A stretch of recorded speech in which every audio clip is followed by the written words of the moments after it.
Hola, avui us parlarem de les tradicions de Gualba. Com ja sabeu, Gualba té un patrimoni cultural molt ric, amb les seves llegendes del bord negre, amb les bruixes i les dones d'aigua. Però això no deixa de ser un mite.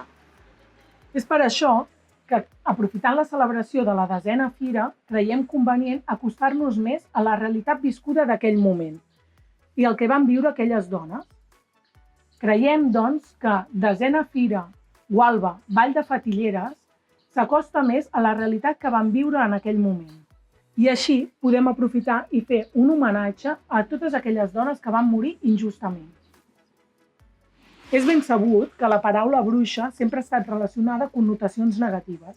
En canvi, fatillera engloba en positiu tot allò que representa. A més, enguany trobareu una fira ben diferent. Us convidem a gaudir-la! Moltes gràcies!